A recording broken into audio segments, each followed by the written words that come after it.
તો દર્શક મિત્રો, ચીન અમેરિકા વચ્ચે ઈરાન અને અમેરિકા વચ્ચે ચાલી રહેલા યુદ્ધ વચ્ચે ગેસ, પેટ્રોલ અને ડીઝલની થઈ રહેલી કટોકટીનું સંકટ ઘણા બધા દેશો પર તોડાઈ રહ્યું છે। ત્યારે આ કટોકટીના સમયમાં આપણો દેશ પણ સદંતર રીતે મજબૂત અને સુરક્ષિત છે તેવું એક્સપોર્ટનું માનવું છે। પણ જ્યારે પેટ્રોલ, ડીઝલ અને ગેસની અછતની ખબરો સોશિયલ મીડિયા પર ફેલાય છે ત્યારથી લોકો તેમનો સંગ્રહ કરવા પેટ્રોલ પંપો પર પહોંચીને ભારે ભીડ લગાવીને કતારોમાં ઊભા જોવા મળી રહ્યા છે। જો રિપોર્ટમાં કચ્છના આદિપુર જનતા પેટ્રોલ પંપ પર ભારે ભીડ જોવા મળી રહી છે, તો બીજી બાજુ ગાંધીધામ ઓસ્લો પેટ્રોલ પંપ પર ભારે ભીડ જોવા મળી રહી છે, તો આ બાજુ ગાંધીધામ રિલાયન્સ પેટ્રોલ પંપ પર પણ ભારે ભીડ જોવા મળી રહી છે। જો રિપોર્ટ મિત્રો, ખુદ પેટ્રોલ પંપોના માલિકો અને સંચાલકો પણ જનતાને સમજાવી રહ્યા છે કે ભાઈ, પંપો પર પૂરતો સ્ટોક છે, ચિંતાનું કોઈ કારણ નથી।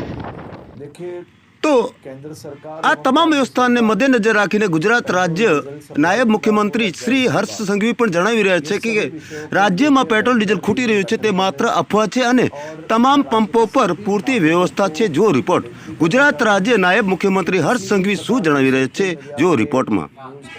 देखिए, केंद्र सरकार एवं राज्य सरकार पेट्रोल डीजल सप्लाई की बात हो या गैस की बात हो, ये सभी विषयों को लेकर रेगुलर रिव्यू बैठक कर रहे हैं और मैं राज्य के सभी नागरिकों को विनती करना चाहता हूं कि किसी भी प्रकार के सोशल मीडिया के न्यूज़ के माध्यम से या फिर व्हाट्सएप के फॉरवर्डिंग मैसेज के माध्यम से आप किसी भी प्रकार की हैवक में ना आइए।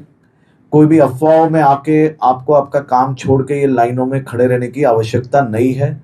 राज्य सरकार द्वारा ये सभी व्यवस्थाओं पे ध्यान बनाए रखा गया है और सभी प्रकार की व्यवस्थाएं अच्छी तरह से चले उसके लिए भी कामगिरी की गई।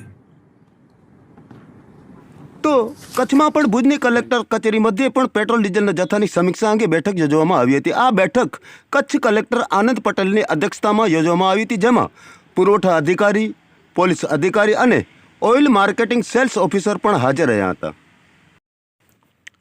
આ બેઠકમાં કચ્છ કલેક્ટર આનંદભાઈ પટેલે જણાવ્યું હતું કે આપણા કચ્છમાં કુલ 6 ઓઇલ કંપનીઓમાં નિયમિત સ્ટોક ઉપલબ્ધ છે, જેમાં કચ્છમાં 344 પેટ્રોલ પંપો પર 1,37,75,000નો પૂરતો સ્ટોક પણ ઉપલબ્ધ હોવાનું જણાવ્યું હતું અને કોઈપણ વ્યક્તિ તથા સંગ્રહખોરી કરતા તત્વો સામે વહીવટી તંત્ર દ્વારા કડક પગલાં પણ લેવામાં આવશે તેવું ભારપૂર્વક જણાવ્યું હતું।